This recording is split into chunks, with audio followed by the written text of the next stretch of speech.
নমস্কার বন্ধুরা, কেমন আছো সকলে? আশা করছি সকলে খুব ভালো আছো, সুস্থ আছো।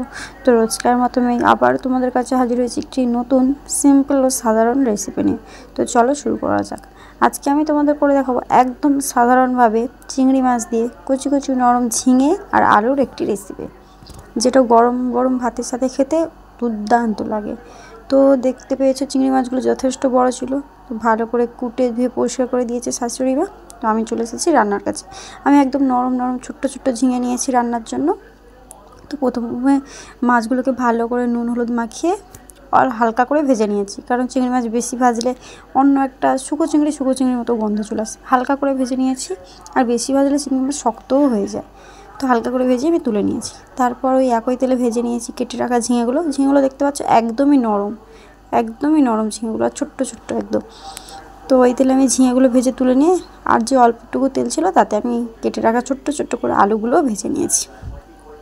এক করে আমি ঝিঙে আর আলুগুলো ভেজে নিয়েছি। তারপর কড়াইতে আবার কিছুটা তেল যোগ করে তাতে ফোড়ন দিয়েছি তেজপাতা, শুকনো লঙ্কা আর কালো জিরে।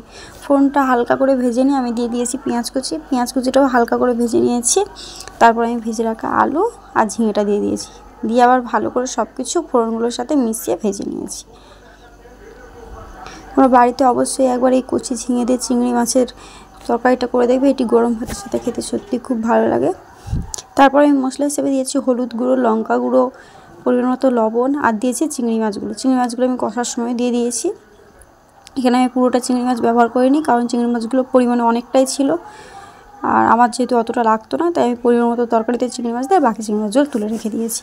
তারপর আমি তরকারিতে অল্প পরিমাণে একটু জল অ্যাড করে আবার ভালো করে মশলাগুলোর সাথে সবজিটাকে কষিয়ে নিয়েছি। তারপর যখন জলটা শুকিয়ে সবজিগুলো থেকে তেল ছাড়তে শুরু করেছে, তখন আমি তরকারিতে পরিমাণ মতো জল দিয়ে সব কিছু আর ভালো করে নাড়িয়ে চাড়িয়ে, মানে সবজিগুলো জলের সাথে ভালো করে মিশিয়ে নিয়ে ঢাকা চাপা দিয়ে ভালো করে সবজিগুলো সিদ্ধ করে নিয়েছি।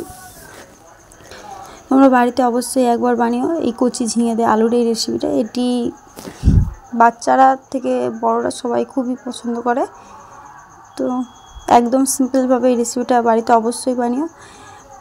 তারপর আমি ঢাকা খুলে সবজিগুলো সিদ্ধ হয়েছে কিনা দেখে নিই। এখানে আমি দিয়েছি গোটা জিরে আর গোটা ধনে। এখানে আমি গুঁড়ো ধনে ব্যবহার করিনি, গোটা জিরে আর গোটা ধনে বেটে আমি তরকারিতে দিয়ে ভালো করে আবার সব কিছু মিশিয়ে নিয়েছি। তারপর 2 মিনিট মতো ভালো করে ফুটিয়ে আমি নামিয়ে নিয়েছি। তো আমার তরকারিটা পুরোপুরি রেডি। এবার আমি তরকারিটাকে নামিয়ে নিয়েছি। তরকারিটা যেহেতু আমি পাতলা ঝোল করেছি, তাই রসের পরিমাণটা একটু বেশি আছে। তোমরা তোমাদের পরিমাণ মতো রসা রেখে নামিও।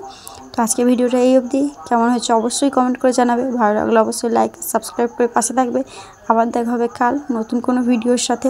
বাড়িতে অবশ্যই একবার এই রেসিপিটা বানিয়ে দেবো, খেতে সত্যি খুব ভালো লাগে।